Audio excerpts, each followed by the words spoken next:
Nobunaga, MNC, Taluchola, Papi Pablab, Destructiconcun, Buzzcudo. Hello, how are all y'all doing today? What's up, what's up, what's up, what's up, what's up? And Myth, thank you so much for subbing and gifting 5 subs. Thank you so much. Thank you. Thank you, thank you, thank you, thank you, thank you, thank you. Thank you, Myth. Click, click, click. Shk, shk. Y, sk, T, click, H, sk, underscore B. O, M, click, click, Y, shk, T, sk, H, sk, underscore B. O, shk, M, click, click, Y, shk, T, sk, H, sk, underscore B. O, shk, M, click, Y, shk, T, sk, H, sk, underscore B. O, M, Y, T, H, underscore B. Oh, click, thank you. Thank you, thank you, thank you. Thank you, thank you, thank you. Clickety click. We are sleepy. Show us your best triggers. Pressure. Jose, thank you. Thank you for your sub. Wow, already a year. Thank you for your content. It's helped me a lot. Finding your channel is one of the best things this year. Thank you for all the tingle sleepy. Oh my gosh, that's so nice of you. Thank you, Jose. Thank you, thank you, thank you. J, click, O, S, E, A, shk, N, 1, 1, 7, sk. Thank you so very much. Thank you. Thank you, thank you, thank you, thank you. Clickety clack. Thank you. My friends, I am so happy. I'm so happy. I've had such a productive day. And I got a lot of work done, and I'm also pretty tired, but I know I'm gonna sleep well. Another 8 hours of work. You know, it might have even been more than that today. It was a lot. I didn't know you had a Twitch till just now. I'm so lucky. Well, welcome, little birdie. Welcome to the chat. Glad you could find us. 12 hours? Yeah, by the end of this stream, probably just about 12 hours. Hello, breath of moonlit air. What have you been working? Recording and editing? Yes, recording and editing. Also, I want to let you guys know why I've been pre-recording so much. I am going on a little break from streaming. My videos are still going to come up, and it's only a break for about a week, and then I'm going to be back. Probably my next stream after tonight is going to be next Thursday or Friday. I know, I'm so sorry, my friends. I'm so sorry, but I will be back. Just a week. It's going to be okay. I need to figure out how to make reruns work, because I've never done that. I've never figured out how to do a rerun, but maybe I will try to do a rerun or something. I don't know if I can make a rerun if I don't have internet. I'm going on a little road trip. I'm not going to tell y'all where. I might talk about it whenever I come back. And it's just to visit family. But, yeah, I'm really excited. It should be fun. And, yeah, play a VOD and OBS, and that's it. But isn't there a way within Twitch to do it? Because I can't play a VOD, and I'm not going to be on my computer, so, like, I can't do that. Isn't rerun built in Twitch? That's what I'm thinking. Song. But, I don't know. But either way, it's just going to be a short break, but I'm going to come back, and I'm going to have so much energy, and it's going to be awesome.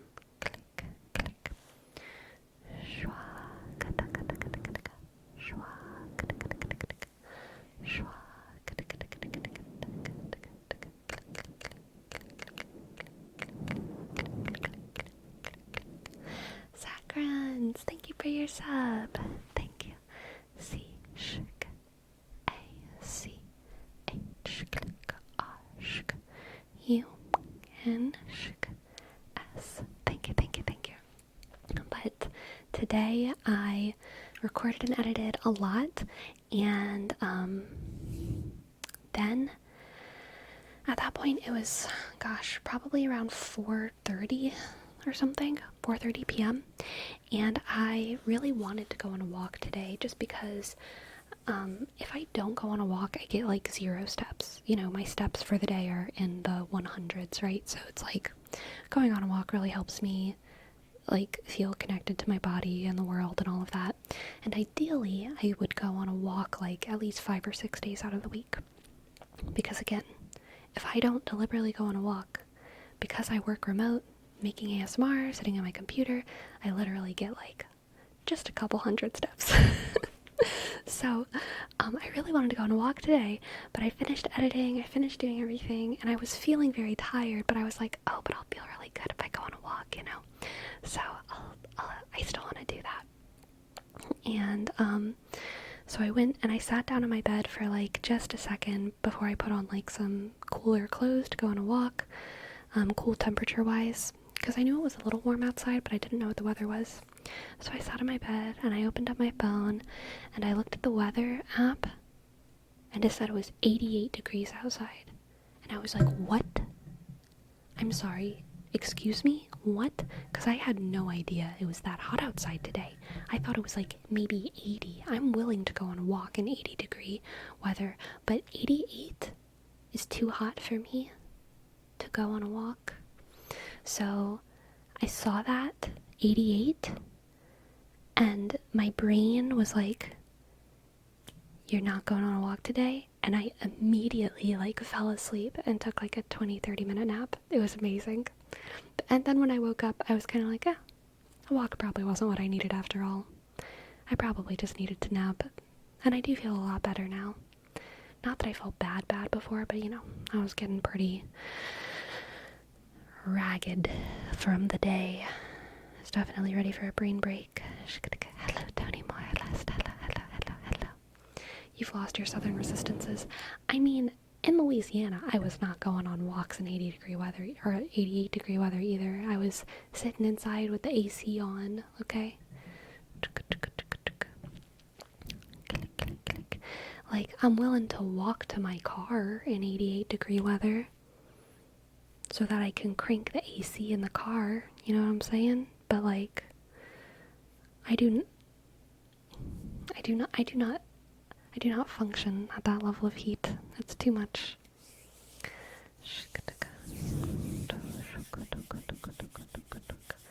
I work outside and it's been hell where I live. Oof, pollo flaco. I mourn for you, okay? I hope you get free sunscreen where you work. You probably don't, which sucks. I just dropped one of my oracle decks on the ground, but it's okay. That means we're just not fated to use that one tonight. How much is it in Celsius? 30 something? 88 would be 30 something, right? 31? Yeah. Sounds about right.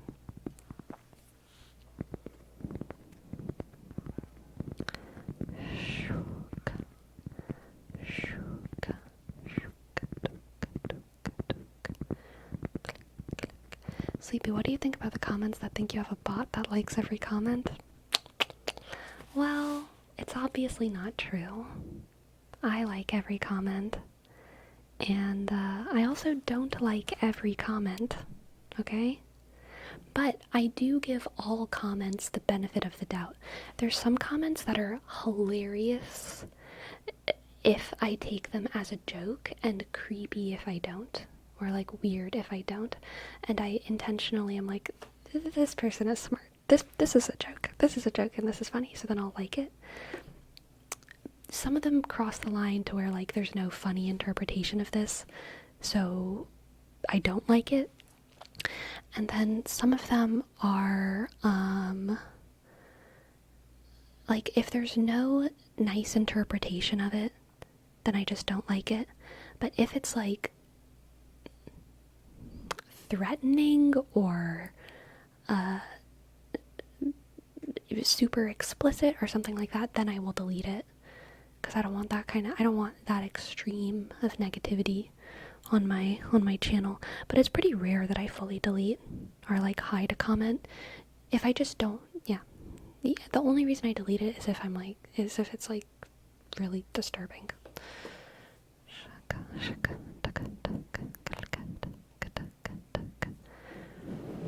I'm the vigilant of the comments. Very nice, Nobunaga.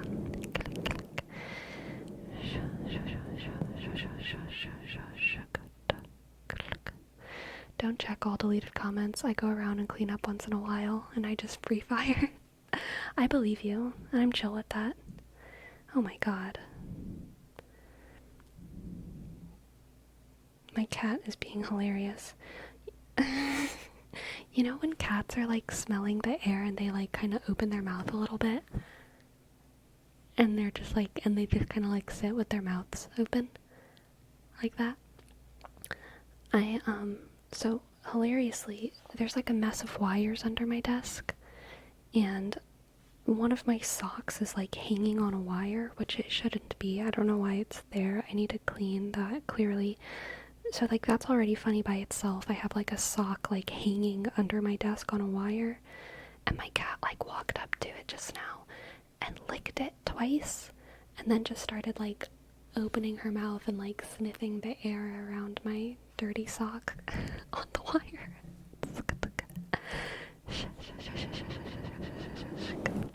Sock thief indeed, yes.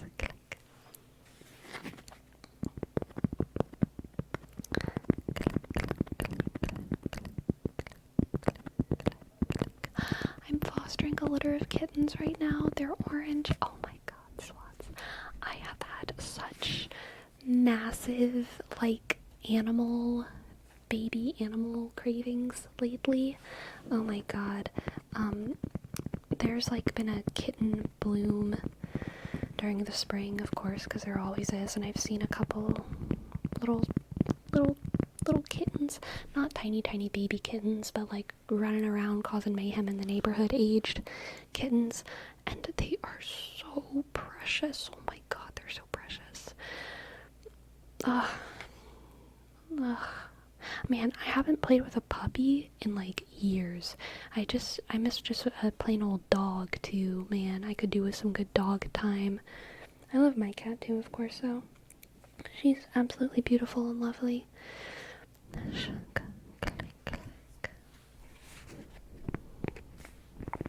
Hello, Ayatu.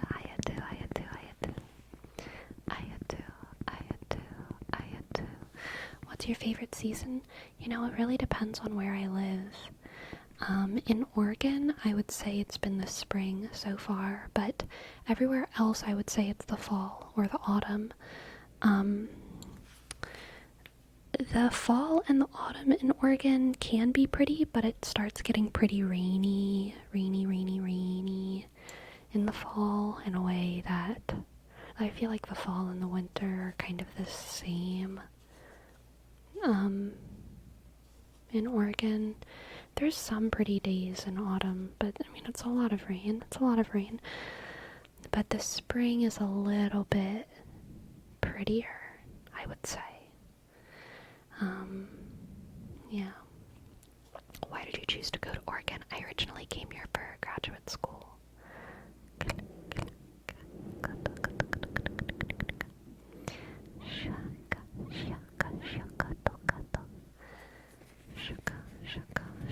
Did you finish? No, I didn't. I left.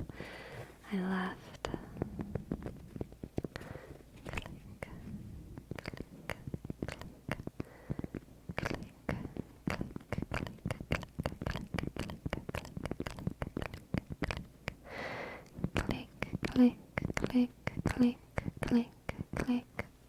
Do you want to stay in Oregon? No.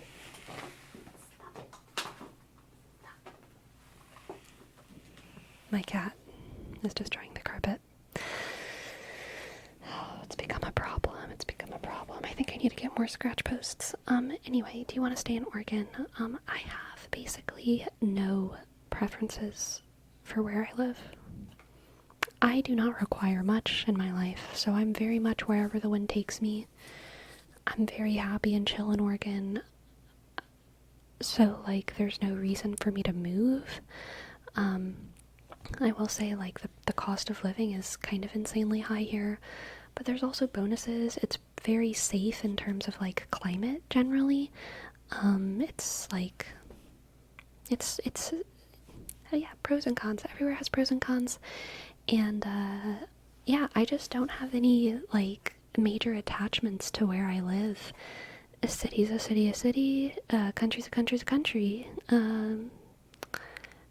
Wherever I go, as long as my end game can involve a house and some trees, I am happy, and most states have that available. I think broadly speaking, I prefer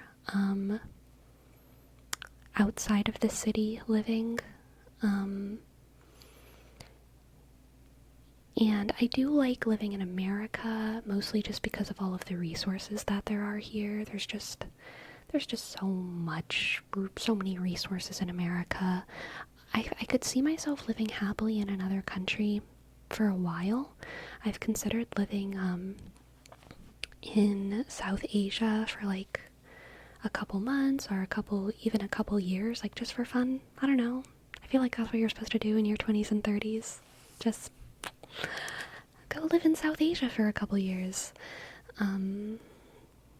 So that kind of sounds fun, but I do think long term I probably want to live in America. But yeah, I really don't care. I really don't care. City's a city's a city. Country's a country's a country.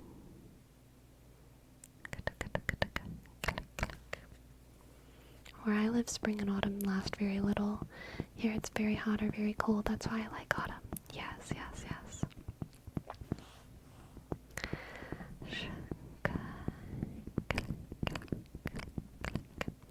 One of the northern countries would be cool. I want to see the fjords. Yes, the fjords would be nice. That's something a lot of streamers do, where the dollar has higher value. Yeah, I just have always wanted to live in a truly tropical area. And just to see what it's like. I'm so fascinated by, like, the tropics. And so, Hawaii, I guess, would be an option as well, but that's too expensive. Too expensive for me. But I feel like Thailand, Singapore, Vietnam, South Korea. Is South Korea tropical or subtropical? Probably very humid. Yeah, I'm okay with that. I'm from Louisiana, so I like humid. But yeah, that's it. What about Cancun? Sure. Why not? Phantom level. Thank you. Thank you for your sub. Pishk. H-A click N-sk. T click O-shk. L click E-sk. B-E-shk. L. Thank you. Thank you. I don't think South Korea is tropical. Yeah, probably subtropical, I guess. I think Japan would also be considered subtropical, right? Growing up, in my family, we always had a joke that, like, my mom was gonna retire in Costa Rica, and we always talked about her having a bungalow. It was a very silly joke, but we definitely fantasized about that a lot, and I think that's part of why I have a very romantic idea of the tropics in my head.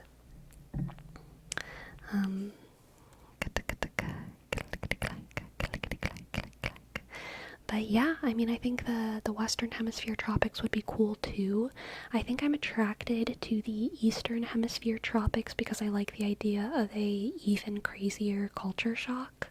And I am just, yeah, like kind of fascinated by those cultures, by those types of lifestyles.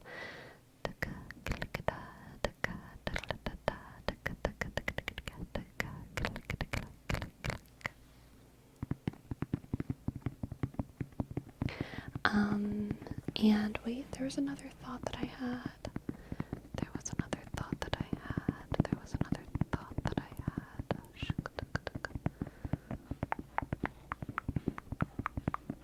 But I can't remember what it was.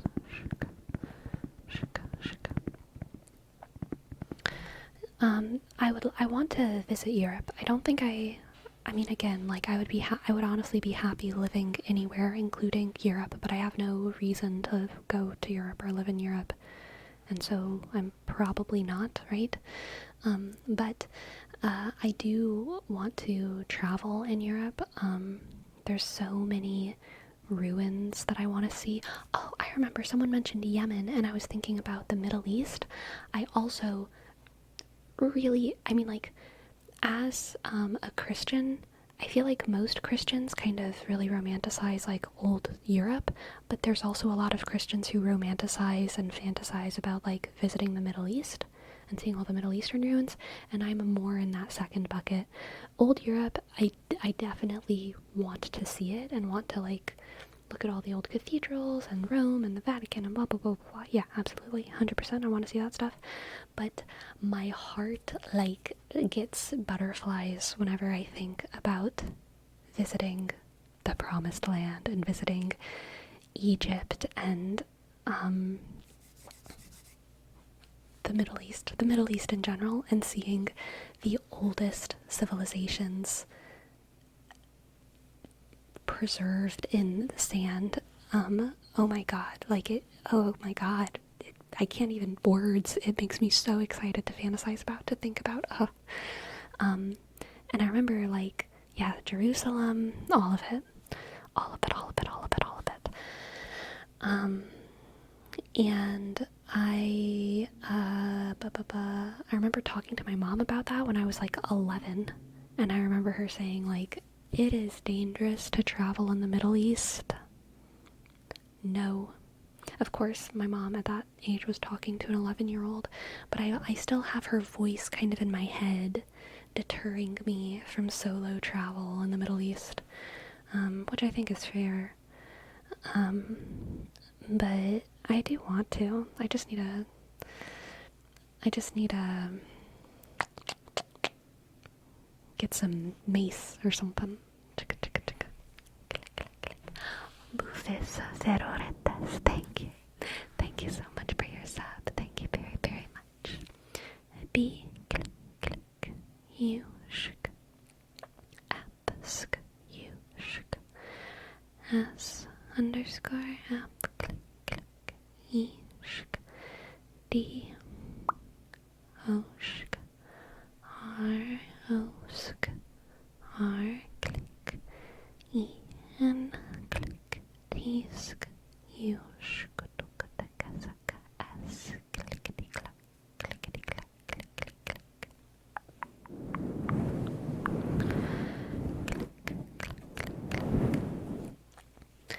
Solo travel is dangerous anywhere. I'm pretty confident in the US. I honestly feel pretty confident I've very rarely like felt unsafe because of the area that I'm in. I felt unsafe because I've like gone to sketchy gas stations or something before, but that's not like the town's problem. That's just like, I probably should have gone to a better gas station. I've never felt unsafe in like a whole city before, ever in my life. And I've, been to New Orleans, Baton Rouge. Baton Rouge is like one of the highest violent crime cities in the US, and I lived there. And I never felt unsafe. That's not to say I wasn't unsafe. I just feel like maybe I just have bad instincts about it. I don't know. I wonder how I would feel in other countries. I think the language barrier would definitely instill a sort of fear in me. Just like not being able to easily navigate places. What? That was such a sad meow. What is it, girl? Have you ever been robbed? How do you know if you've been robbed? I mean, yes. Yes, I have been robbed. My cat is on my lap now. I would say probably more than once. Only once in person. Being robbed has to happen in person, I think. Twice people have stolen from my car, and I wasn't there. Once someone stole from my apartment, and I wasn't there. And once someone stole from me in person, and I was very much there. And once I was chased, but I ran away. So, who knows? Who knows what could have happened? Yeah. Was it scary? Yes, it definitely was. Definitely. If someone tries to rob me, I'll simply explain that stealing is illegal and they shouldn't do it. Yeah.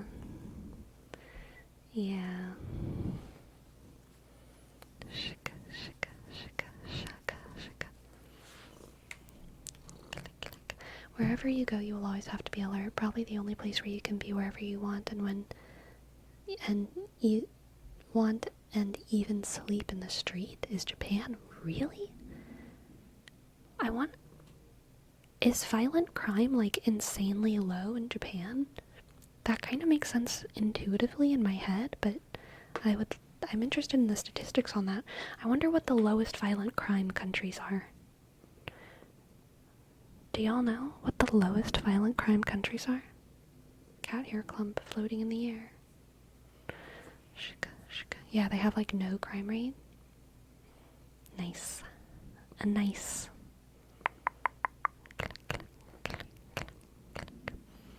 I would advise anyone who is traveling to always be safer in foreign countries, even if you feel safe. Take proper steps. Yeah, I think that's valid. Oh, usually really small countries. That makes sense.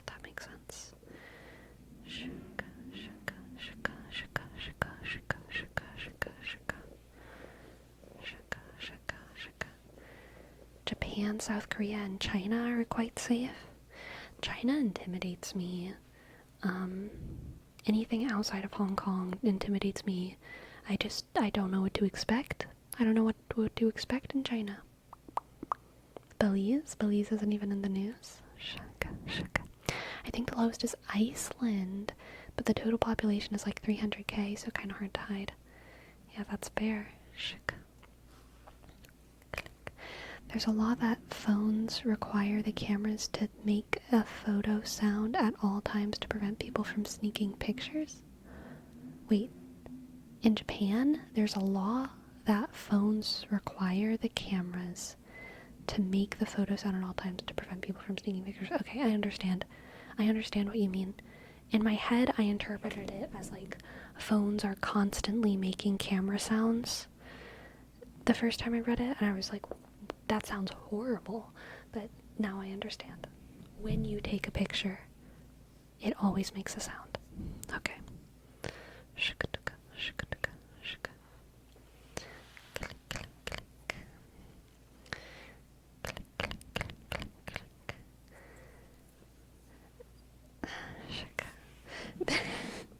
There's like a million like automod like blocked comments because people are saying like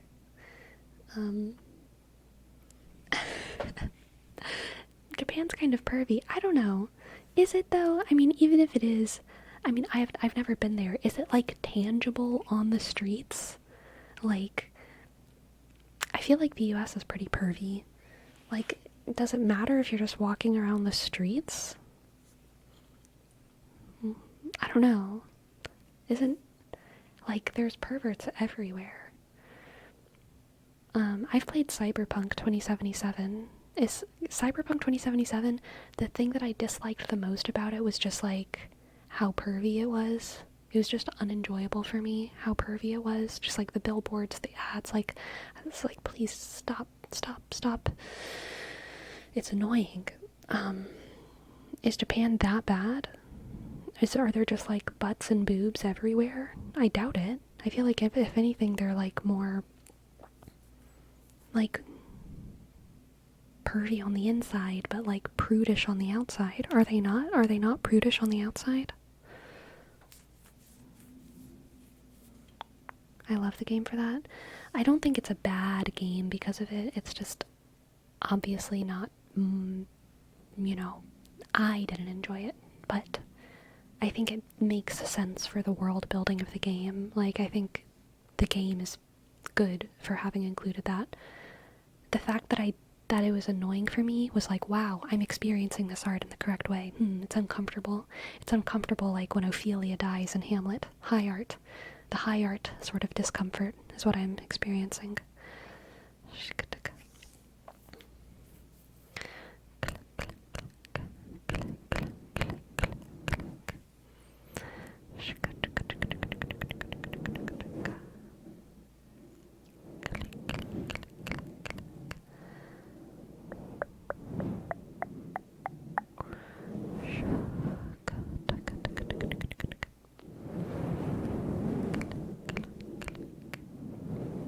They sell explicit art in shops. They do that in America.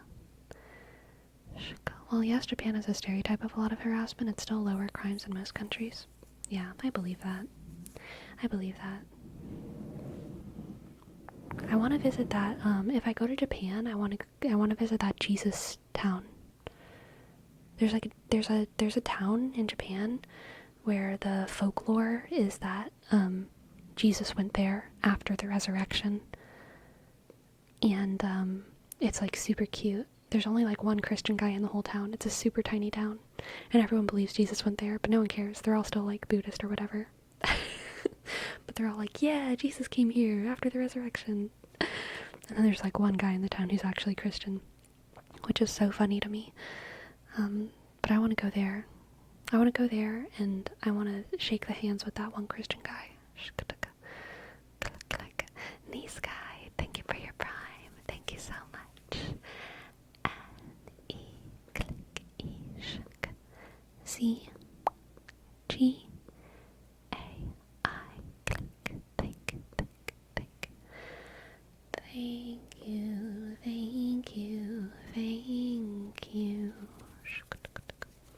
They will have guys that stand outside of clubs and bars that will aggressively try to sell drugs and women. Not if you don't speak Japanese, right?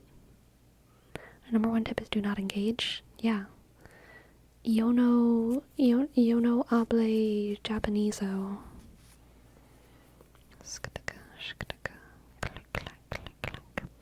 I think regardless of where you would travel, if it's not a first world country, you should be a bit more careful, because even in the best scenarios, tourists are easily identifiable. Yeah. Fair.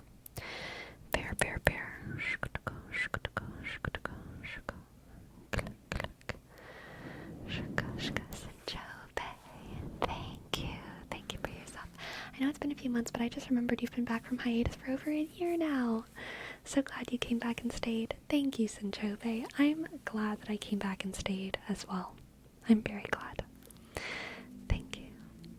S I click N sk C H click O sk B E sk. Thank you.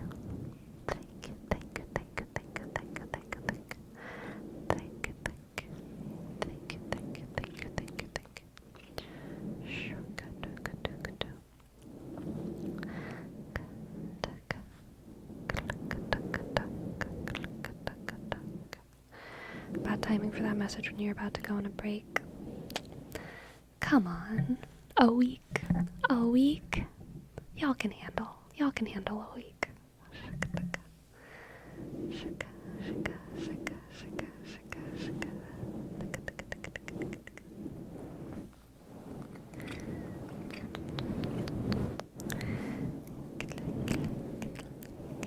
You have too much trust in us? No. You don't have enough trust in me, okay? Here, give me your hand. I promise, I'm gonna be back very soon. It's just gonna be a little tiny week. because the road calls. The road calls. I promise. I promise. I promise. You can have my kidneys. Thank you, Aunt Olivia. See, Aunt Olivia gets it. All of y'all need to have the same trust in me that Aunt Olivia has.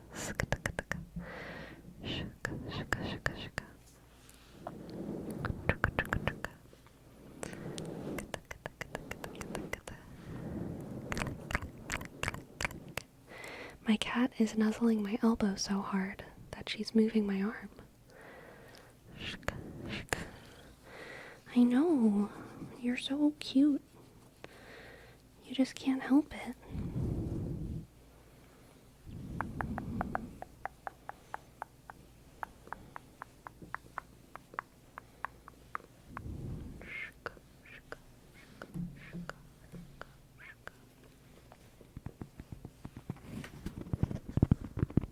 When did you say you'd be back? Probably next Friday, possibly next Thursday.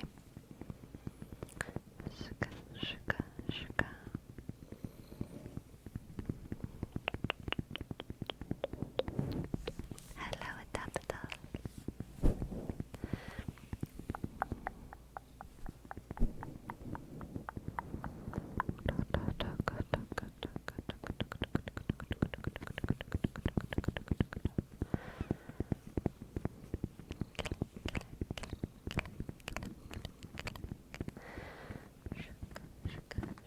Do we get a substitute teacher in the meantime? Destructicon, you want to finally start streaming, huh?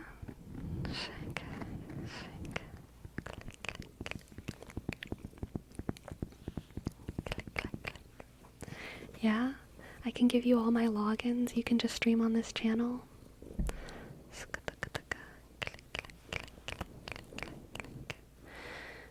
What do you want?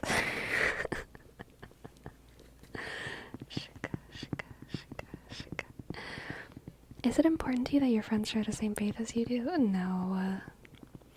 No. I mean, like, it's important in the sense that it's a massive bonus, but it's unimportant in the sense that it's never happened. Never. Never in my life for a significant amount of time. So I'm used to it not being the case for me. People ask the same thing about veganism, and it's the same answer. I've never... well, actually, since I've gone vegan, one person in my family's gone vegan, so that's cool. But other than that, I've never had a vegan friend, ever. I've known people briefly who've been vegan, but, like, it's just never been a thing. And I've never had a close friend who's, more than nominally Catholic. So that's rough. I have had friends who've been devout. I've had a friend who was a devout Muslim, and I've had a friend who was very, very deep into, like, spiritual new agey stuff. I've actually had a couple friends who are, like, very seriously spiritual in other kind of esoteric circles, but never a very serious Catholic friend. What about a friend who's Orthodox? No, I've never had one. I've only known one Orthodox person. They were cool, they were awesome, but I wasn't their close friend. But, like, obviously I'd be down for it. That would be based. That would rock.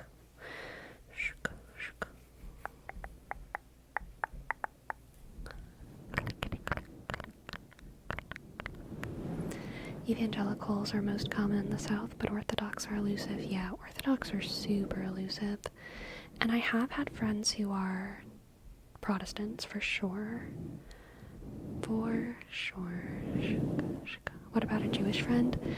I've never had a friend who was religiously Jewish, but I've had, I think, just one friend who was culturally Jewish.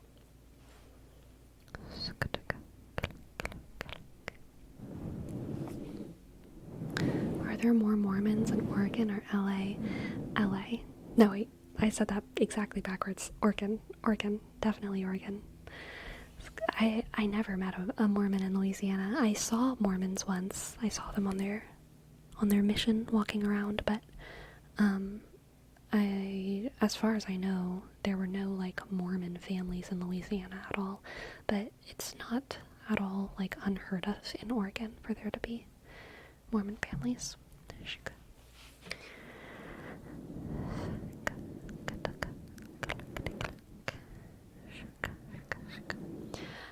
Guarziel, thank you for your prime. Thank you for your prime. Thank you so much. G U A R Z I dot E L. Thank you. Thank you. Thank you. Thank you. Thank you. Thank you. Thank you. Thank you. Thank you. Thank you. Thank you. Thank you. I had a classmate who was an atheist and he was nice with me. Yeah, most of my friends have been atheist or agnostic. It seems to be the belief of the age, I would say. That was probably the smoothest pronunciation of my username. Guarziel. To me it reminds me of like an angel name. Guazriel.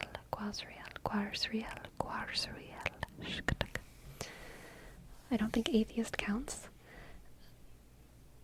Well, the question was, is it important for you to have friends who share your faith with me? So I am just listing the faith lives of all of my friends in the past. And even though atheist isn't a religion and isn't a faith, it is, I would say, descriptive of someone's faith life. The lack thereof. So I don't know what you mean by it doesn't count.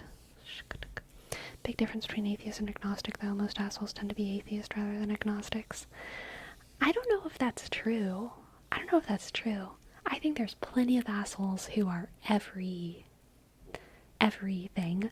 and there's plenty of wonderful people who are everything, but a lot of people who introduce themselves as atheist, I have found, are agnostic, but they don't want to sound pretentious and say that they're agnostic. So they're just like, I'm atheist, or like technically agnostic. That's like super common. I'm atheist, or like agnostic. I'm atheist, or like agnostic, or whatever. That's super common. So they identify as atheist because they don't want to sound like philosophy perverts. You know what I mean? But they're like technically agnostic. They don't want to sound like that.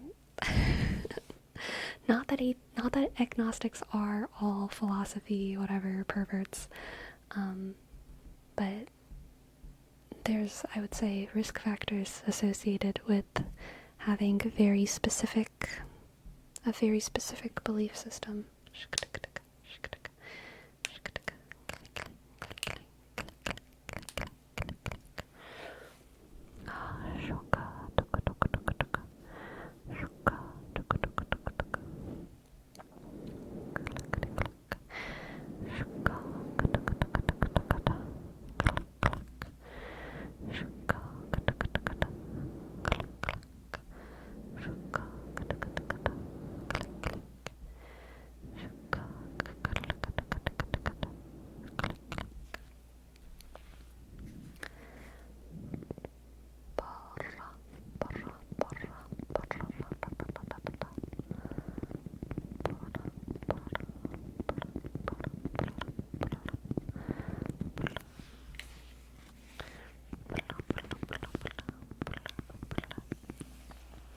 Unfortunately, in my case, I have encountered many of the nastiest and most arrogant people I've ever met when I went to the Methodist church, so idiots are everywhere. So true. So very true. Couldn't agree more. Idiots are everywhere. And that's hilarious and chope.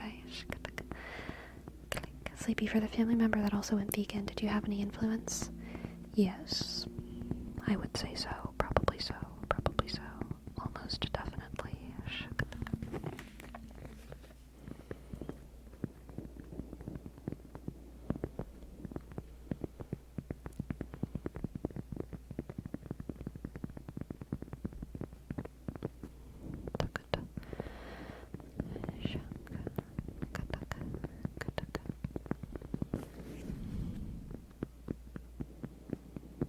were you proud of it? No. No. I mean, like, a little bit, maybe, but no. Actually, no, not at all. I wasn't proud of it. I'm gonna be dead for real, serious, honest.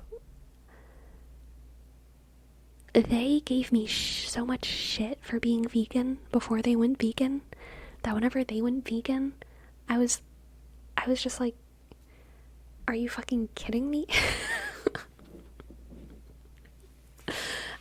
I wasn't angry. Obviously, I'm glad that they're vegan. It makes family reunions a lot easier to have more than one vegan there, right? But no, my feeling was not pride in myself. My feeling was something different entirely. The kind of feelings that only families can create inside of us, you know?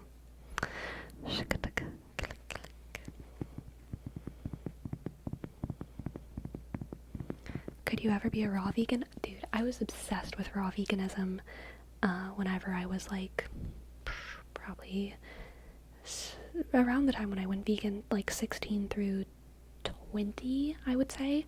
I wanted to be raw vegan, but I couldn't afford it. It's so expensive. But I did eat primarily fruit for a lot of that time. And I love it. I mean, I still eat a ton of fruit. Fruit's a massive part of my diet. It's more expensive, yes, because it's a lot of, to be raw vegan means you only eat fruit and vegetables, so, you know, the things that make veganism affordable are your grains and your beans, really, and your nuts as well. Nuts are expensive, but not like per calorie, but vegetables are very expensive per calorie, you know, so it's expensive to get a lot of nutrition if you're raw vegan. And so yeah, what was I saying? I really loved raw veganism, and I still kind of fantasize about it, but I don't think that it's healthy. I think it's possible for it to be healthy, but I don't think that it's a reasonable or a practical limitation to put on one's self for health reasons. Yeah.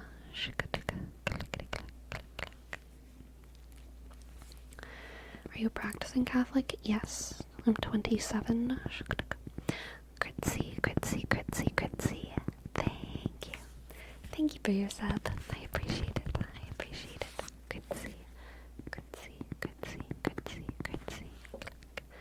C-H click R shk I dot C shk C I dot 0 shk 2 underscore click.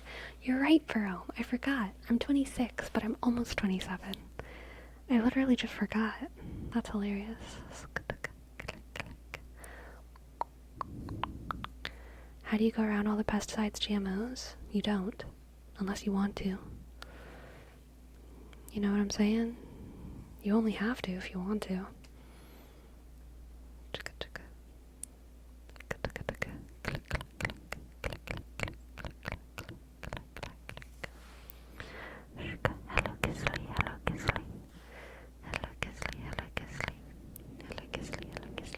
Hello, Morpheus Prime.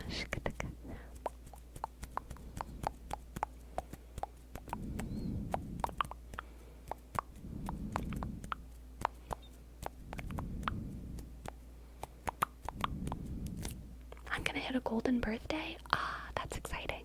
I remember my golden birthday was extra golden, okay?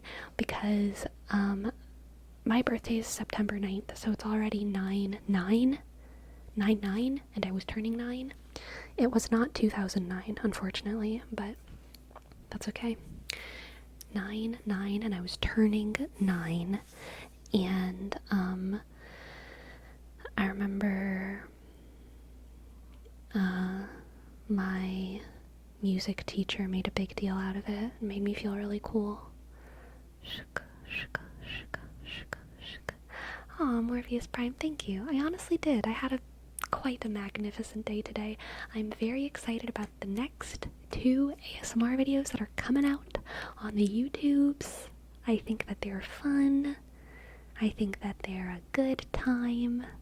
And, excited to be living life and stuff.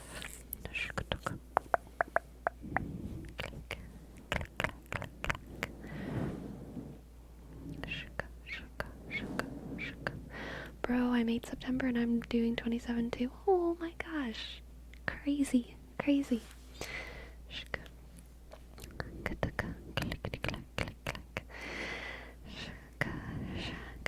Sleepy, how did the family member vegan transition happen? How does one go from giving you shit to copying you?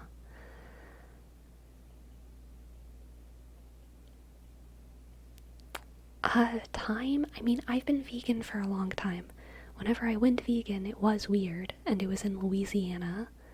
So it was weird, it was hard, it was unreasonable, I was putting a strain on my parents. I admit, I was a problem. I was making my parents, make different food for me. I was such a problem. So, the shit that I was given was mostly because it wasn't because I was it wasn't because they didn't like veganism, it was because I was being such a bother to the family, which it's fair, it's honestly fair. My ring light is about to fall right now, so I'm going to fix it.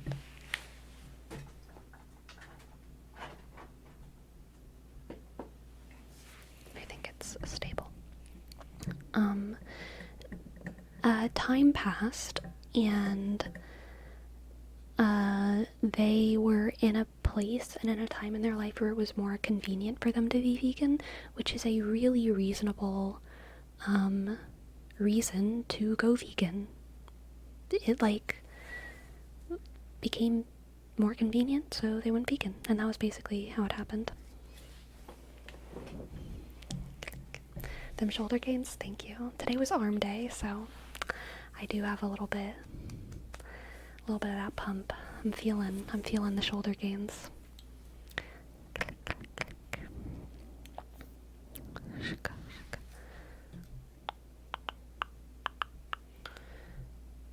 Did you say anything to them when they went vegan? No, I was happy about it. I was happy about it to their face, and I was happy about it in real life, but there was also that added feeling of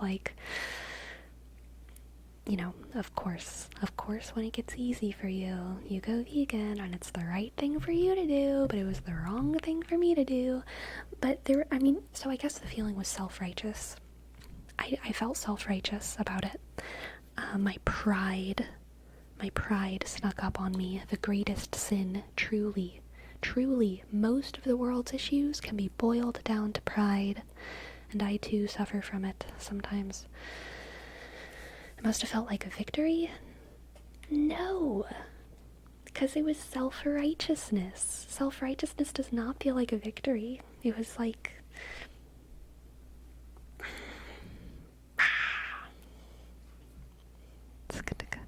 Some vegans must run so others can walk. Yes, exactly. It's good now, though. I'm glad that they're vegan. Again, it makes family reunions much easier.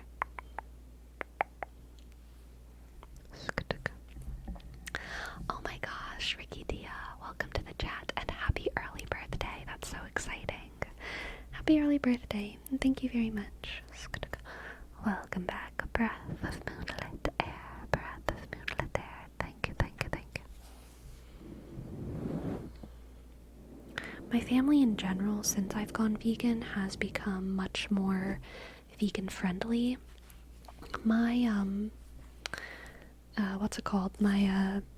my household, my immediate family, was immediately pretty friendly to it. It definitely, it was annoying, but they never didn't cater to my veganism. My parents always made me food. I didn't have to like make my own food for dinner, which I think is pretty normal whenever a teenager goes vegan. My parents always made sure that I always had food at the dinner table, and it was usually the same food that everyone else was eating, like the exact same food. So, you know, we would have just vegan dinners, but maybe there would be like a side that I didn't have or something. And then occasionally there would be like an actual different cooking process if they were trying to make burgers or something. But yeah, my family definitely was supportive of my veganism. So that was great. I was lucky in that regard. I can't remember where I was going with that. Were you raised Catholic? Yes.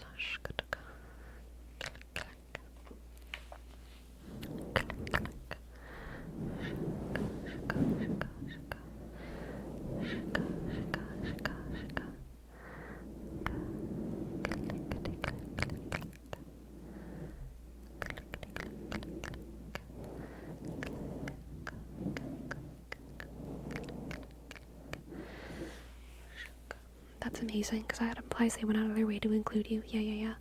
I've heard stories which the person going vegan has pretty much to do everything for themselves because parents just stopped cooking for them. Yeah.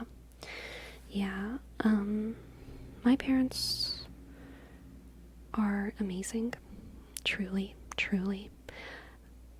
I'm so grateful to them, for so much. Because I feel like I was a difficult child sometimes, and I was a difficult child in unusual ways, you know? Like, I followed all of their rules. My family didn't even really need rules because I was a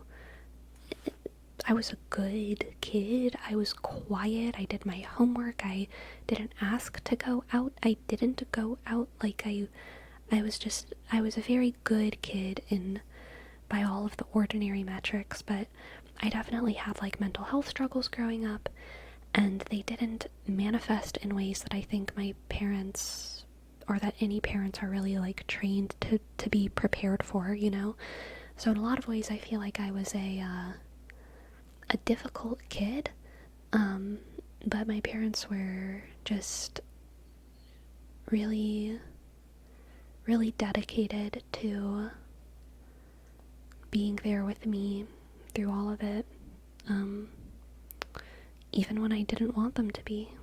So I'm pretty grateful for them.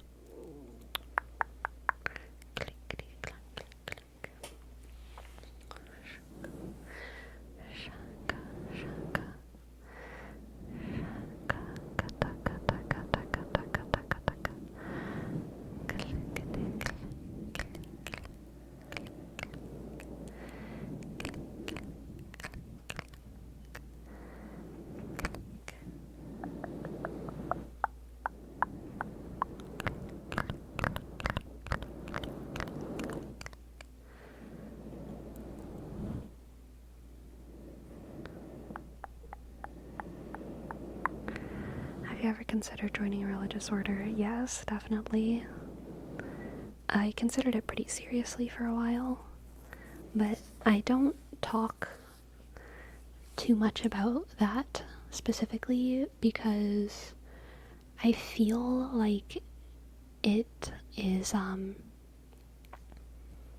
such a unique experience, and I don't want to like turn it into content talking about that. So that's honestly why I don't. You think without their support it could have gone a different way, or you might have pushed through on your own? I was pretty stubborn, so I probably would have figured out a way to push through it on my own. If I couldn't for whatever reason, I mean, I probably would have gone vegan once I got to college, but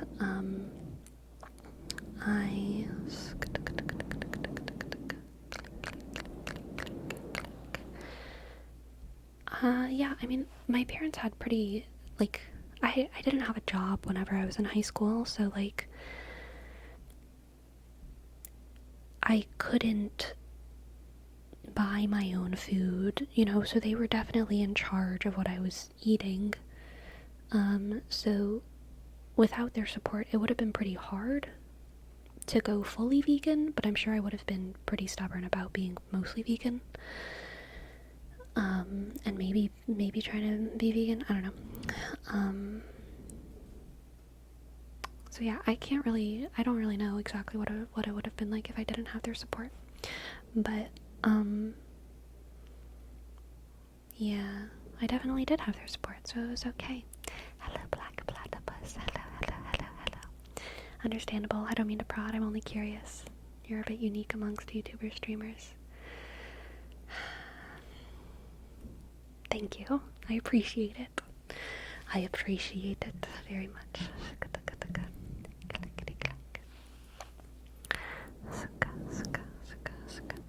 You consider yourself still as stubborn when you have a goal, something you want to do? Yes, I do.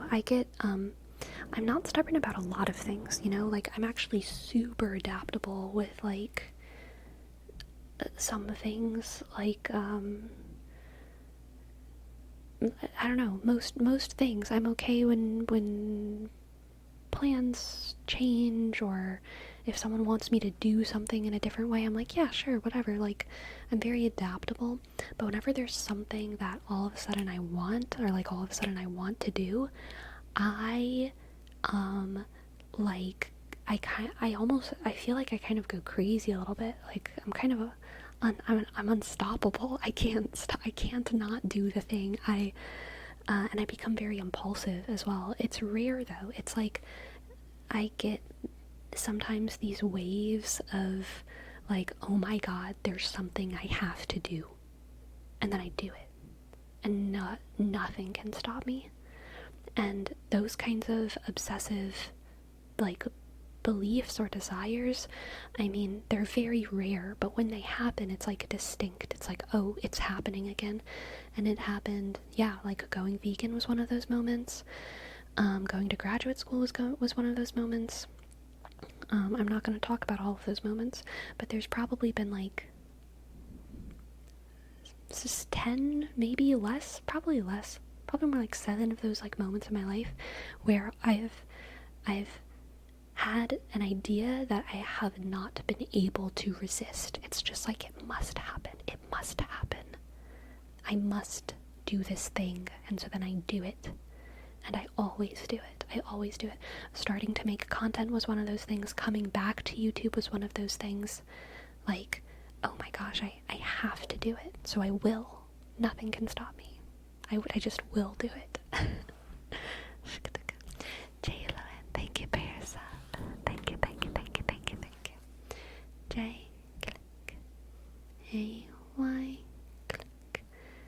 L, W, shk.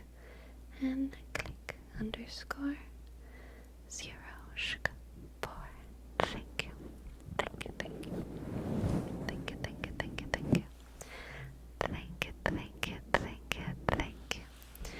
I think those desires are the ones that define us and make us who we are. Have all of them worked? Yeah, I would say so. I mean, I did leave grad school, right? But in my head, I still got a lot out of it, and it got me out of the rut that I was in. So even though I left grad school, I don't look at that time in my life at all as, like, a failure. Like, it was I was, like, stuck in a horrible job in Louisiana.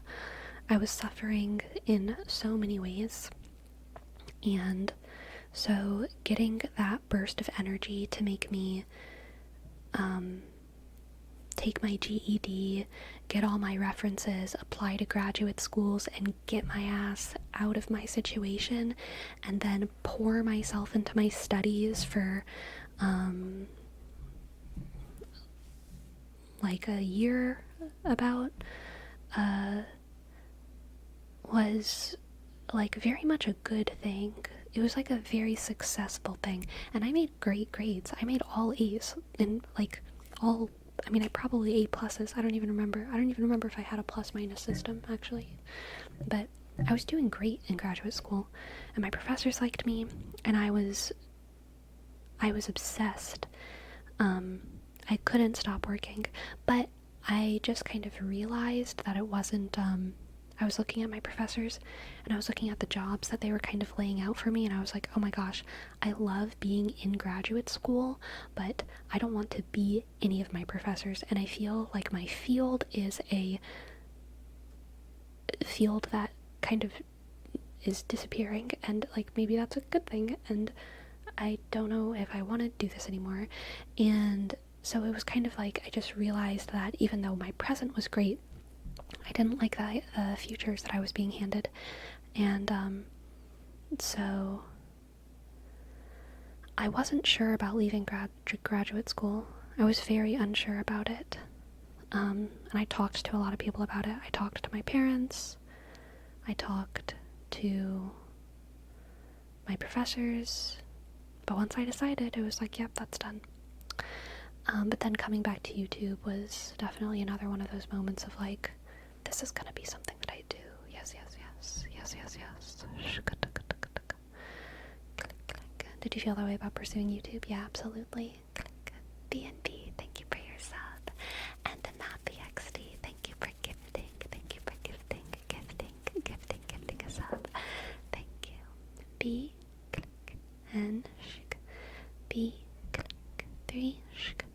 1, 9, click, 9, sk. Thank you. And thank you, Nappy. Click. M, click, A, shk. P, shk. I, dot, X, click. D, shk. Thank you, Nappy XD. Thank you. Shk, shk. Click.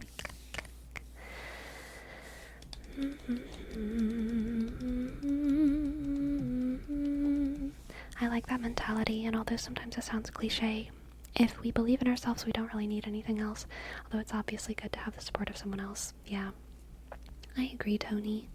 I feel like,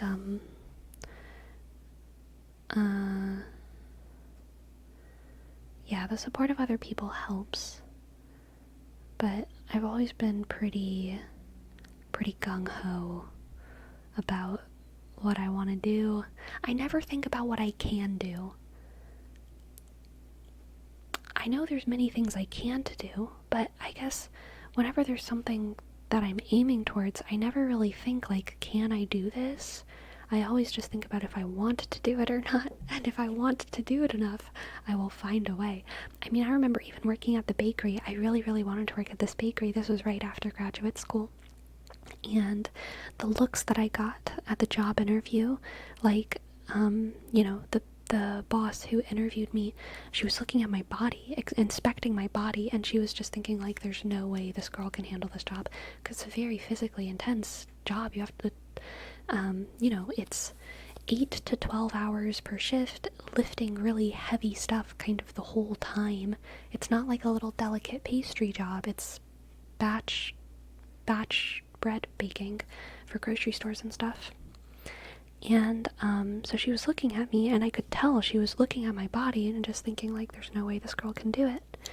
But I smiled so hard in that interview. I smiled and nodded, and I was enthusiastic, and I was like, I know, I'm sure it's going to be a little bit of an adjustment, but I think I'm going to be able to do this because I'm young and I'm strong, and I'll be able to build up the endurance. I'll be able to do it. And it was hard. I didn't have the strength at first. I could only do, I think, 3 shifts a week for my first 2 weeks, but then I was able to do it. And then I was able to get up to 5 shifts a week, and it was okay. I think the max I ever did was 5 shifts a week. There might have been one, like, holiday week where I was doing 6, but I was able to do it, and it wasn't, I never considered, I never considered whether or not I could. That was for her to consider, not me. I wanted it, and so I worked hard at it, and I thought about it off the clock, which I know some people say is like unhealthy, but in my experience, if there's something that I want to do, then goddamn, I will think about it off the clock, okay?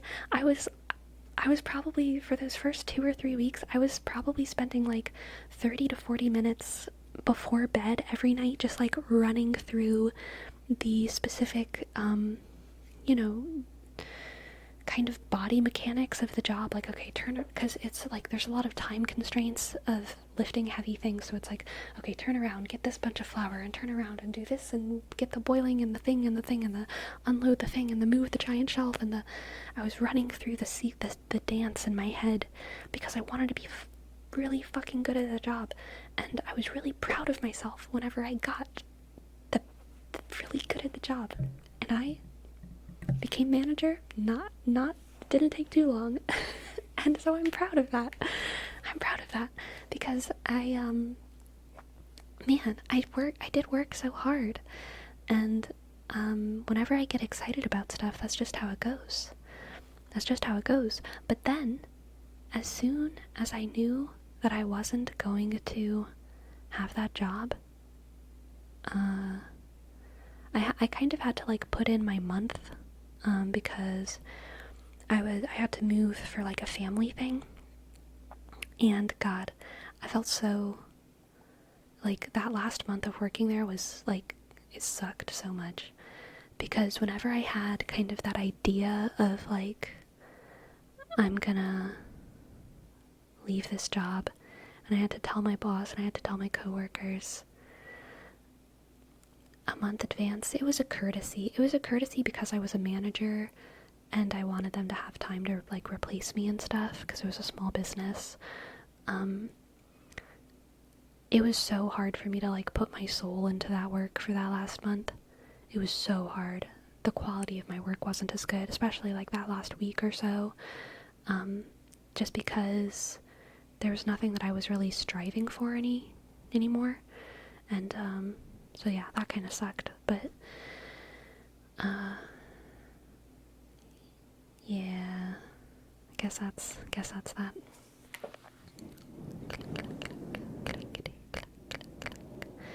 Ever wonder how it could have been if you chose differently in any of those crossroads?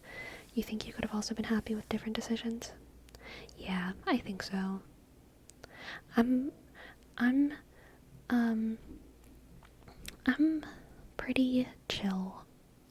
I'm also pretty neurotic, but like, I've just realized in my life that kind of no matter what is happening, I'm generally gonna have the same ratio of bad days to good days, and it's usually a pretty good ratio.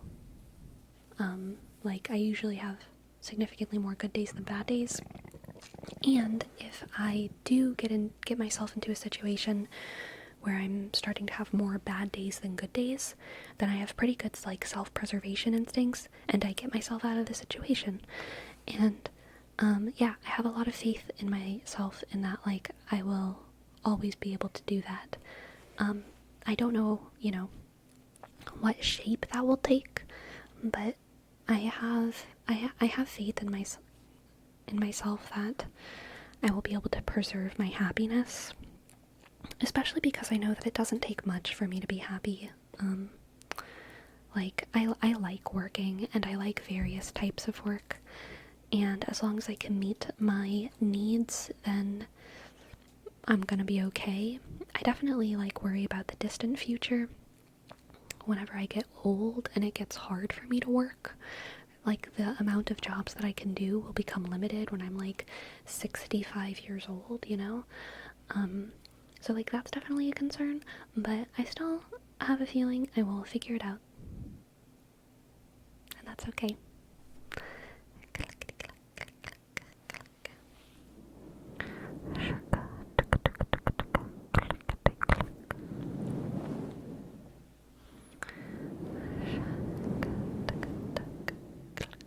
Anytime I know I'm leaving, I do my best to finish up my project, and then I mentally quit before putting in my 2 weeks. Yeah, that's kind of how it felt, Destructicon. I wonder about that too, like, what will happen to me when I reach most of my goals. I feel like I'm always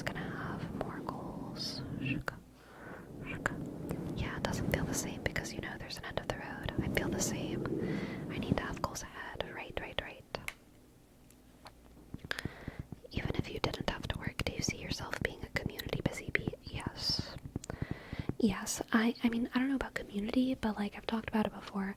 I want to do like the the farmers market thing when I'm old. I want to like make jams and jellies and like maybe fermented things.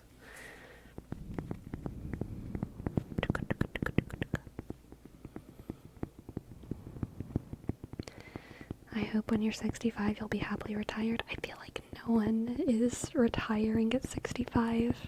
Are people retiring at 65? Every 65-year-old I know is working.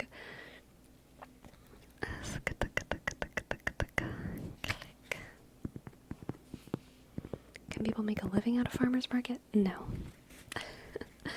Hopefully I will have saved up. Thank you for your like, peacekeeper.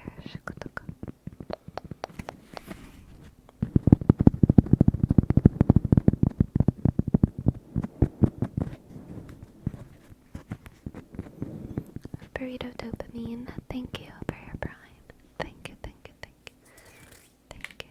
B click click U shk R sk R I dot D click O shk D O click P A M I dot N shk E. Thank you. Thank you. Thank you. Thank you. Thank you. Do you ever wonder what life would look like in the future? Definitely. Definitely. You know, I also think, to bring it back to the conversation we were having the other day on stream, if I did get accredited as like an astrologer, that is definitely something that I can do into my old age, and that is definitely something I could support myself off of if I built like a name and a brand and a little business and stuff for myself. I feel like the older I get as an astrologer, the more street cred I have, you know, the older and the haggier, the better.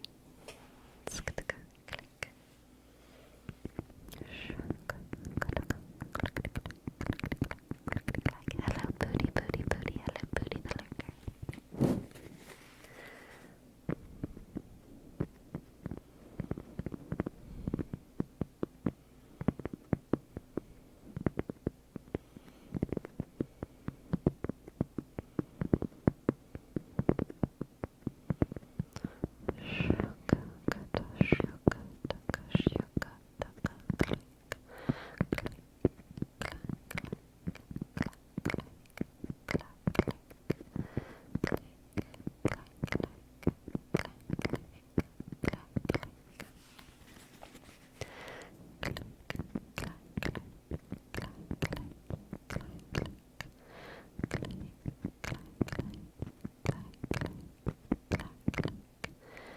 Do you have any phobias? No.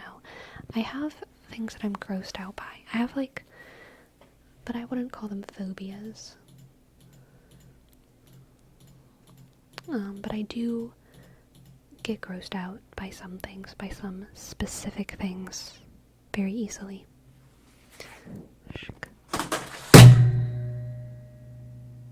I'm sorry. It happened. I have a phobia of that.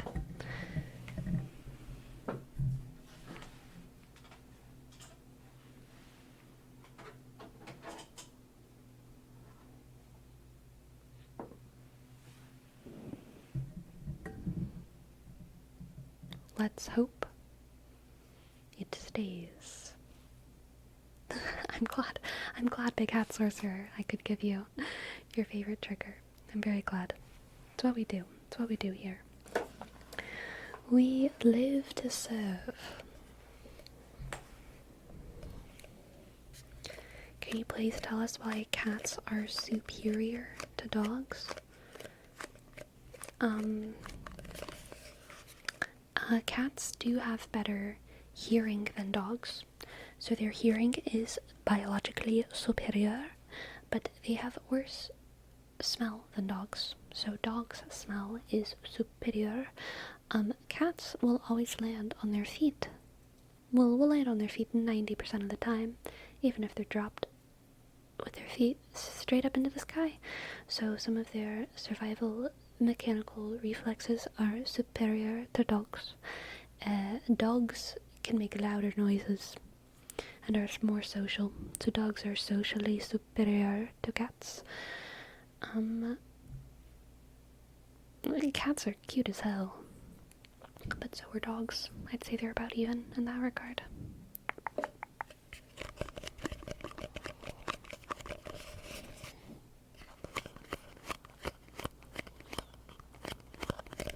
Sleepy. If suddenly you became a billionaire, would you retire early or would you prefer to stay actively working?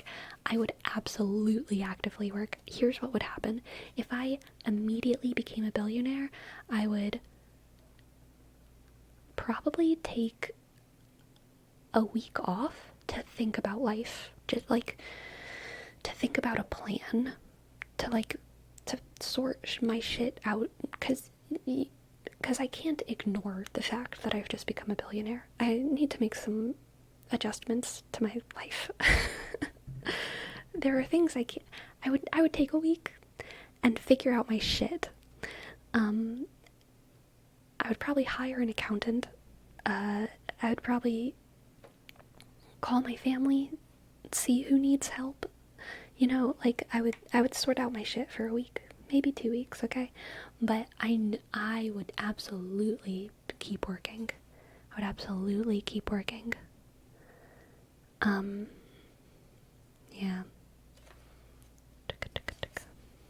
If I become a billionaire, I'd buy so many books. Oh my god. Dude. I might do some book shit if I became a billionaire, like some library, bookshop, something. I don't know. I'm very, very conflicted about the existence of libraries. I think that libraries are good. They're like a net good, obviously, historically for sure. But I think that there's also this, the idea of archives I've been personally very disillusioned with, like, the idea of archives. I've sometimes, because I worked for an archive, and I did labor that shouldn't exist. I was doing what's called like accessing books, which has nothing to do with accessing. I was making them accessible by putting them into the library program, basically. So every day, you know, people were delivering boxes of books or old artifacts or things that needed to be archived, and I was working in the archive, accessing them. So taking them, documenting what they were, describing them, putting a lot of tags on them, so like time period, language, topic, whatever, author, and creating them inside the system. And I was doing this every day, and because the system is pretty detailed, and I am a human, and it is work that today, with the technology that we have, kind of needs to be done by humans, because we are taking material artifacts, books, or, you know, that artifacts or essays or whatever. So I need to like see it and touch it and feel it and read it and turn it into a digital what's the word? Digital, like, point or something.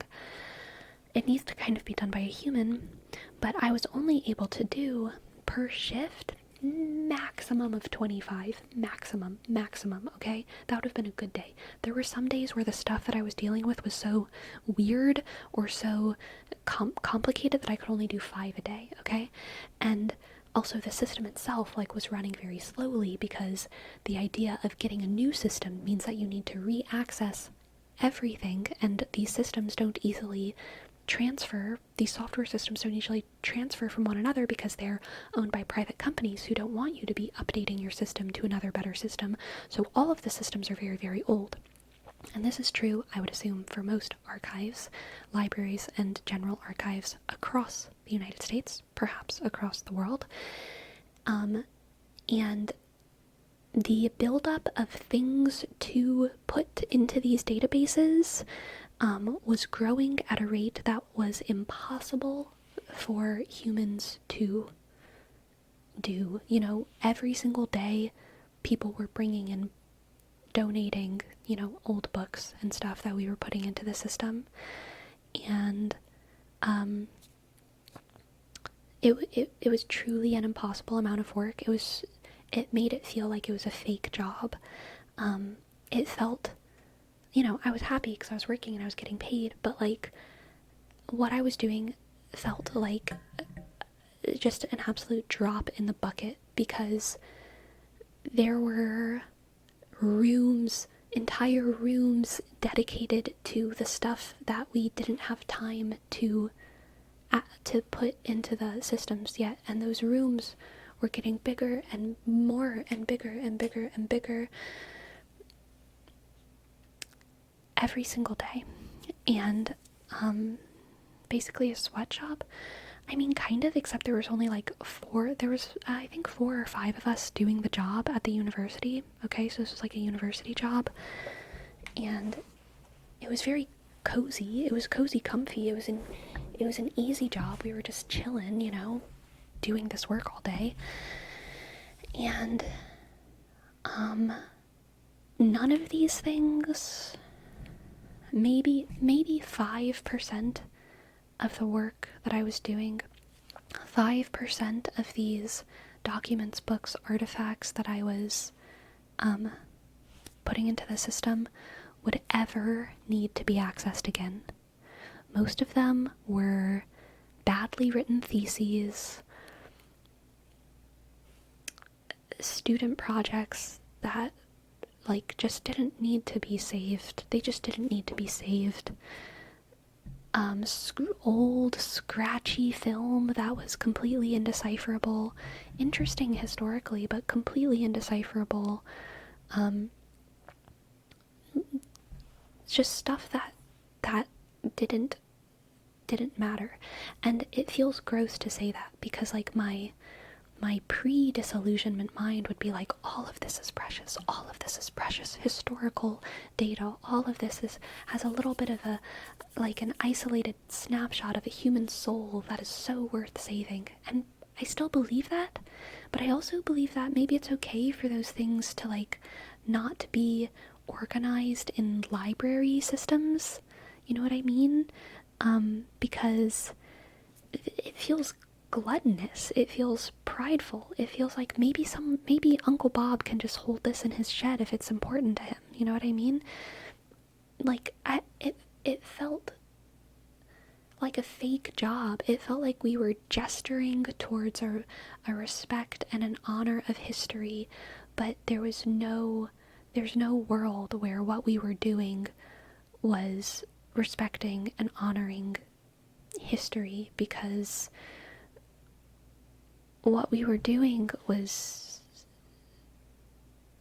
I mean, it was useless. It was arbitrary. It just didn't matter, because we could never do enough of it. So I feel very disillusioned about like archives and libraries in general. That said, I know that libraries and archives still do really, really good work. I want to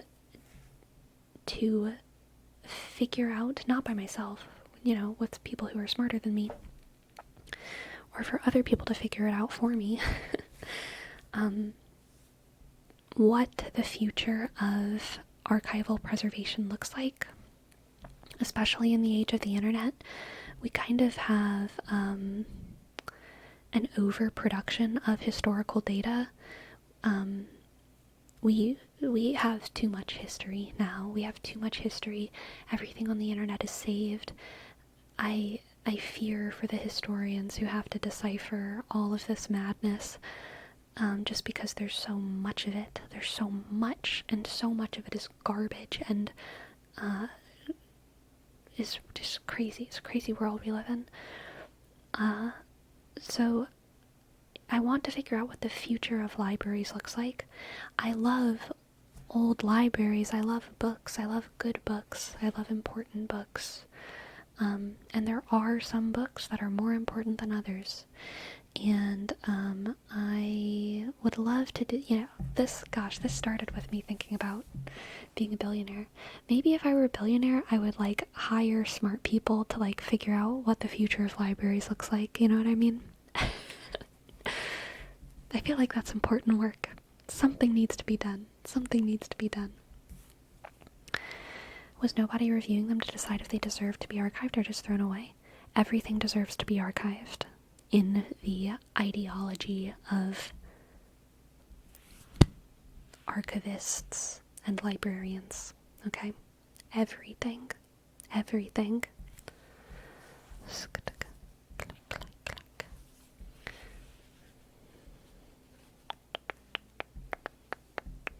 It reminds me of how people say art now isn't as good as the art of the past without realizing how much bad art just isn't remembered. Yes, yes. Very true. Very true, very true. Don't be a billionaire, it's impossible. Don't worry, girl. I'm not planning on being a billionaire. Someone asked me what I would do if I were a billionaire. It's not in my plan. Not in my plan.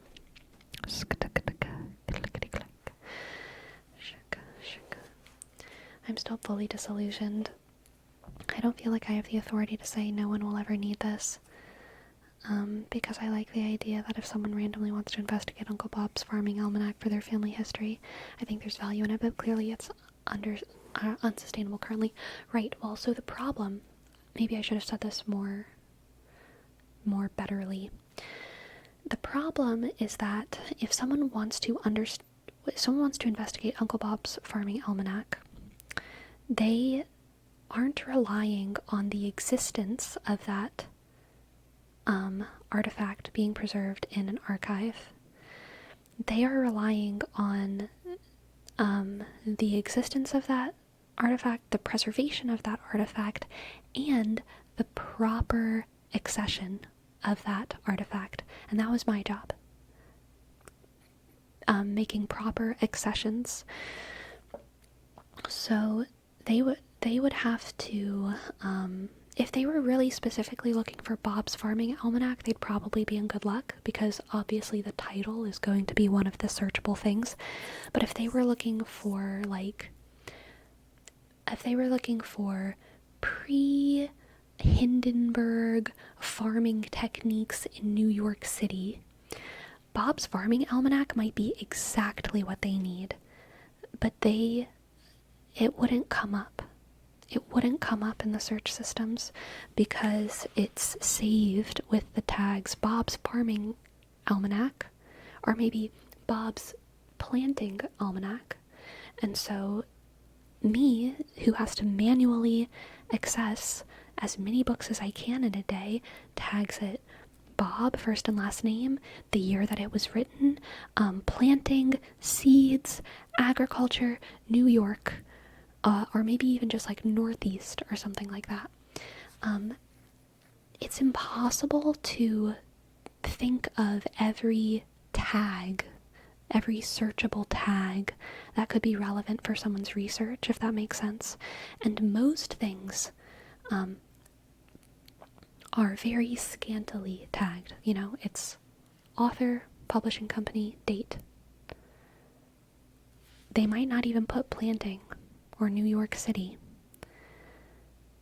And so it's never going to be accessed because it's never going to be found because a human described it, and it's not a digitized piece of work because we don't literally type out every word in Bob's Farming Almanac.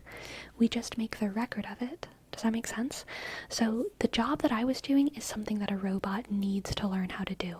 If a robot can figure a robot, I say robot and not just AI because it needs to handle material.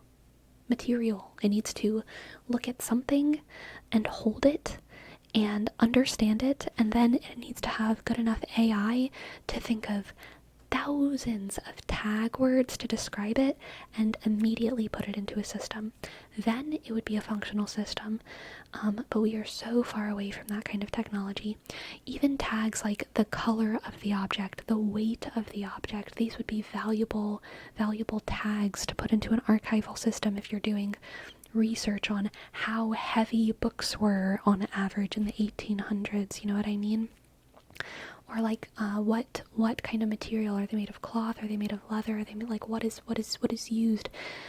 All of these things could be interesting research data points to put as tags in the search system for archives.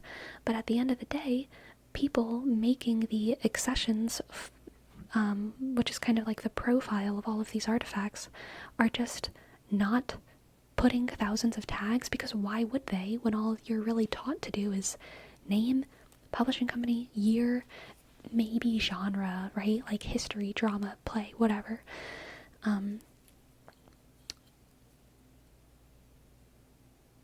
And it's an impossible job to do as thoroughly as it should be done. It's impossible to do as thoroughly as it should be done because it's infinite. It's infinite. Or near infinite, I should say. And humans can't do that. And so because of that, there's tons of books and artifacts and films and theses that are full of interesting, valid information, relevant information, magazines, sure, zines, to people's research, and they're not being found. Even though they're super valuable and important, they're not being found because they're not completely digitized. And so only a print copy, maybe multiple print copies exist of them, and they're only saved within the system with a name and a publisher and a date and maybe a genre. And so whenever you have your very interesting research project on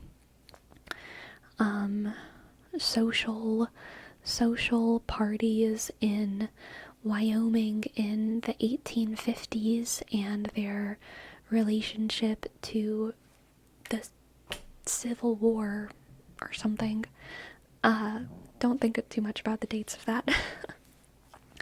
There could be hundreds of theses and first-hand accounts and histories of that topic inside of libraries, and you're never going to find it.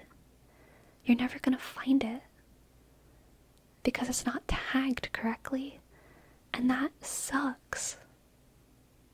That sucks. It's a massive problem.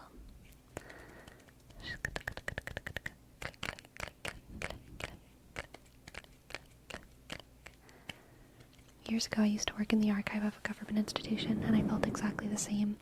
The amount of info coming greatly exceeds the amount you're able to register. There were buildings full of folders, books that we may need to access at some point. It was horrible. I made a proposal for a self-digital archive and was turned down so many times. That disillusioned to me so much. Felt like they just wanted me to keep running in the hamster wheel forever instead of actual change progress. Yeah. Do you do any hobby archiving? I do a little bit for my family, but like nothing super crazy.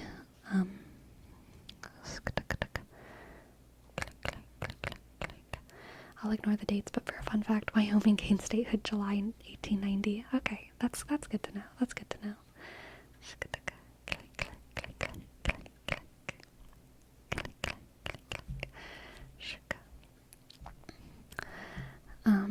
The flood of printed text, yet a book can take you to a world farther greater than our minds. Yes.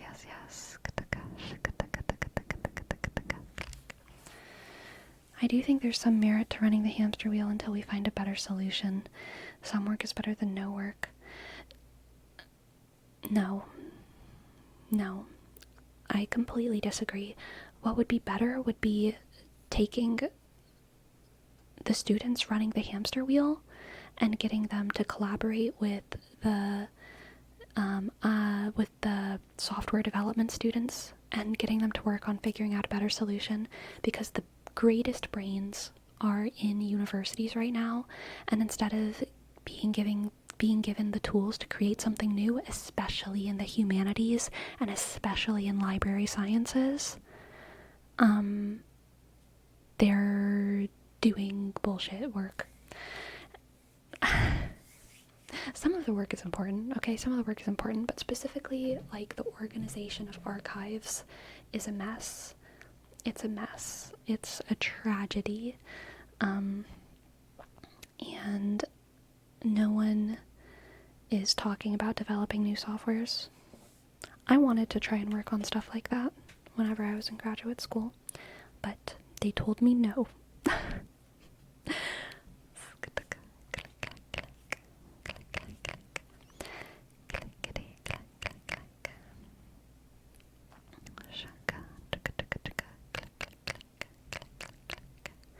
Hello, Lokiar.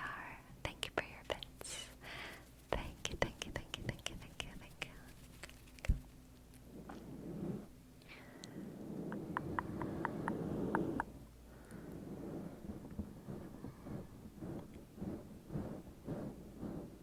Yeah, and that's not even to mention the gargantuan task of digitizing more texts.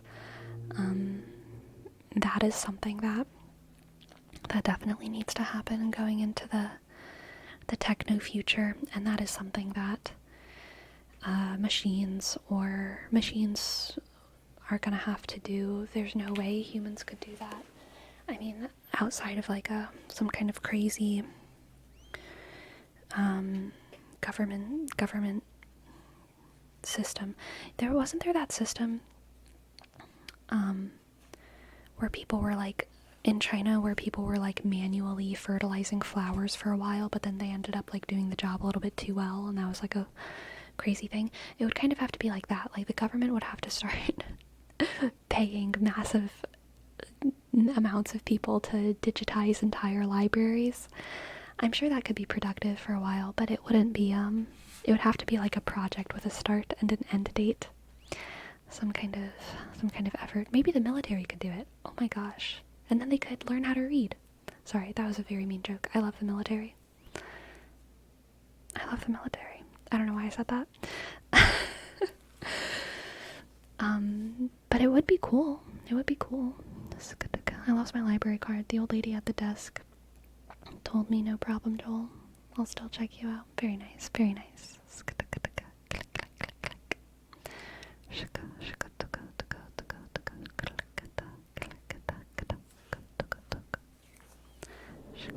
The problem lies in the individuals running the institutions. As a programmer, I can assure you that we'd love to come up with adequate solutions, and that they'd probably already exist to some extent, right? But people hate having to adapt. Yes, I don't know why humanities people are like so freaking afraid of STEM people, but like there needs to be collaboration. Library computers are so bad. The software on them is so bad. And that's one thing when you're just like going to the library looking for a book, when you're just like a lay person. But when you are an archivist using programs that were made in the 90s, like it just feels stupid. It feels like what is happening? What is happening? Why is this the peak of library science software right now? Programmers, software developers need to hook up with the library scientists, okay? I'm just saying, I think they could be compatible. There's lots of like cute girls in library sciences, okay? And there's lots of cute boys in STEM. I'm just saying, I think it could be a good deal. I think it could be a good deal. Yes, I hate so much people refuse to adapt or turn down changes just because it's different to what they're already doing. Yeah. Anyone else get anxious when realizing that all organizations are probably like this and everyone's just winging it? Yes. I'm also like, I get anxious, but I'm also like so curious. One of my favorite things about being someone who's worked in multiple different industries is that I see the absolute absurdities, like just that are behind the curtains of everywhere I go in life. But obviously not everywhere. I've never worked in the in the hospital industry. I've never worked in a lot of industries. There's lots of industries I've never worked in, and whenever I make a friend who's like, yeah, in construction or something like that, I want to know the dirty details of like what's really happening behind the curtain. Tell me about how archaic your systems are, because I think it's fun. I think it's fun to learn about the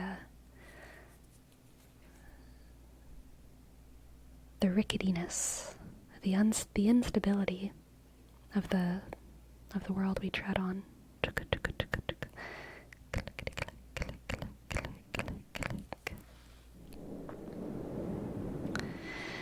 As someone who started in STEM and ended up in humanities, telling people that breaks their brains, I've personally never found the two fields to be incompatible. It's so sad. But NASA, maybe it's you. Maybe you are the bridge. Maybe you're the bridge. Okay? Maybe you can do it.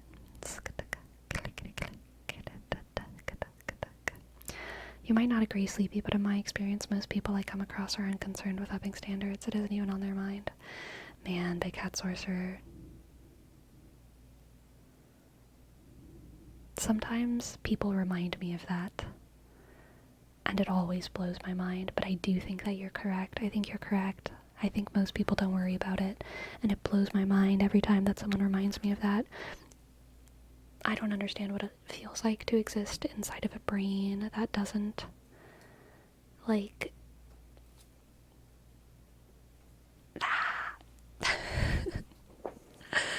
I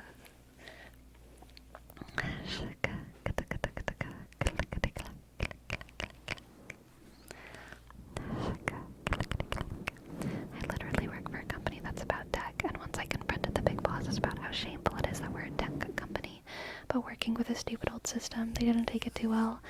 The response I was given is that change is too much of a workload.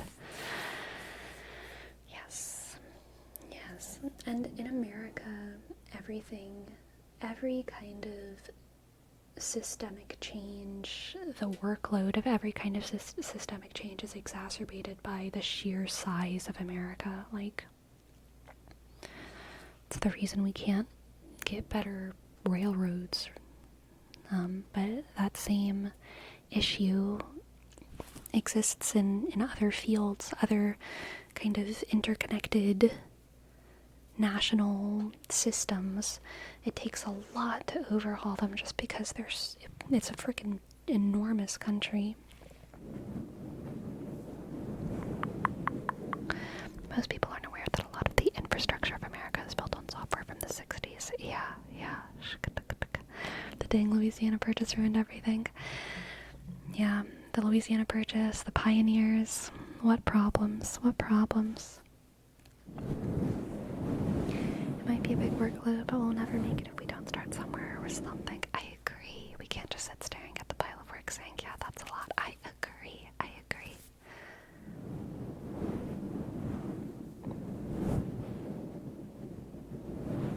It pains me to even think what it might be like to not always be curious about systems and why the world is how it is and how we can make them better.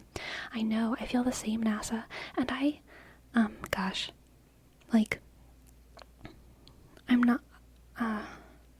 I'm not someone who's crazy talented when it comes to thinking of ideas of fixing things. I'm a fairly creative individual, and I'm a hard worker. I like working, but I'm not very good at problem fixing. I'm really not.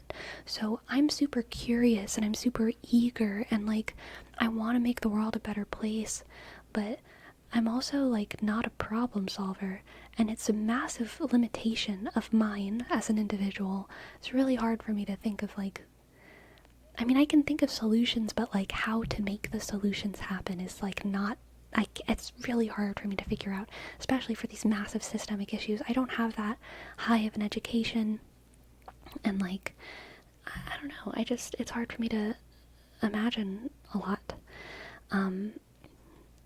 But even still, I have so much curiosity and I'm so enthusiastic about like working in general.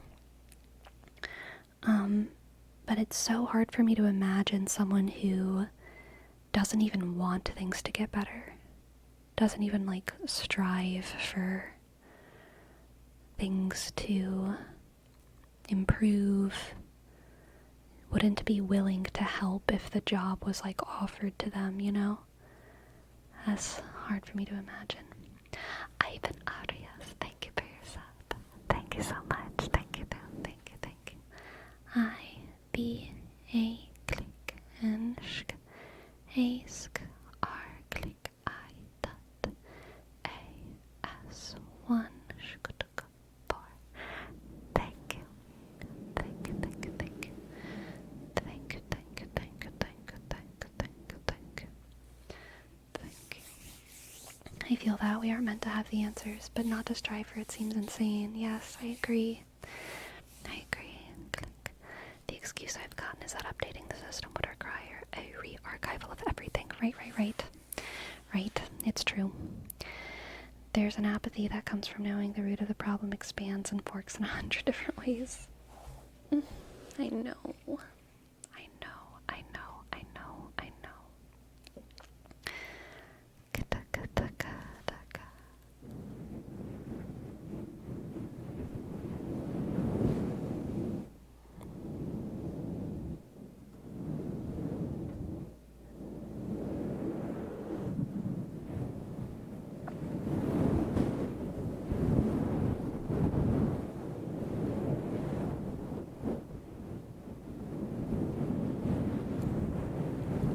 That's why I think it's important to chip in even a little with an imperfect solution, right?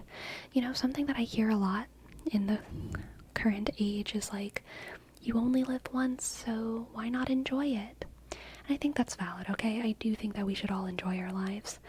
But, like, something that I believe and that I feel on a deep level is like, you only live once, which means you only have one chance to improve the world just a little bit, you know, to leave the world a little bit more beautiful than how you found it. And if you do that, that's not like, that doesn't mean you don't enjoy your life. You're gonna enjoy yourself if you leave the world better than how you found it. It feels really good to, like, you know, plant a garden. It feels really good to make other people smile. It feels really good to be good. But focusing on just the happiness and not the contributions that we make to society is so weird. It's like, you know, it's like focusing on the taste of food rather than having a meal. It's like, it's just weirdly alienating. It's not even selfish, it's just like non-specific and distracting, because enjoyment is part of contributing to the world in a way that makes it better. And it doesn't mean that you dedicate your entire life to serving other people and sacrificing your happiness. And no, that's not at all what I mean by that. It's just that we only live once. So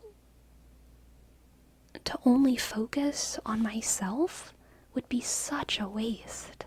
It would just be such a waste. Because there's so many other people and so many other things. And like, gosh, it feels like more of a waste to only focus on myself. But whatever. I don't know. I'm just shooting the shit. What should I name the stream? What should I name the stream?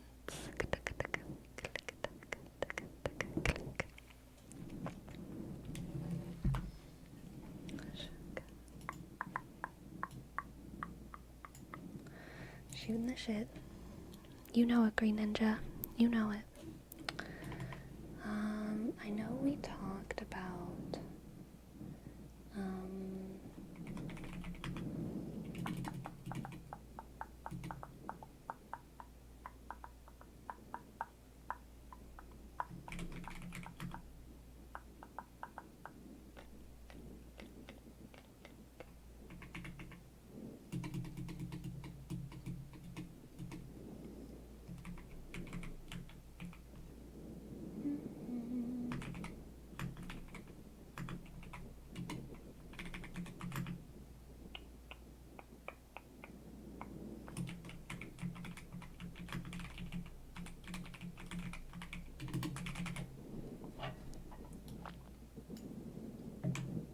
how about this? Did I spell disillusionment wrong? Is that how you spell disillusionment? There's 2 L's, that's what I did wrong. Right? Disillusion. Disillusion? No, it's still underlined. 1 S. There we go. Disillusionment. Disillusionment. There we go. There we go. There we go. Thank you, Burnout Club. Appreciate the level of interaction on the stream. I tried viewing once months back and it was too busy for me to manage any degree of intellectual exchange. Aw, well thank you for trying it again. Thank you, Big Hat Sorcerer. Thank you. Click, click. Click, click, click. Always slightly creepy. Click, click, click. Click, click, click. Click, click, click, click, click, click, click, click. Again, my friends, have had such a lovely time streaming. And also, I am going on a break. So this is a goodbye for 1 week. 1 week-ish. I will be back very soon, but by very soon, I mean a week-ish. So, farewell, and y'all rock, and I can't wait to see y'all again for September. Thank you, thank you, thank you, everyone. We will raid the Mystic Village, because they have great vibes, brothers and sisters. Good night. Good night, good night, good night, good night. Good night, good night, good night. Good night, good night, good night, good night. Good night.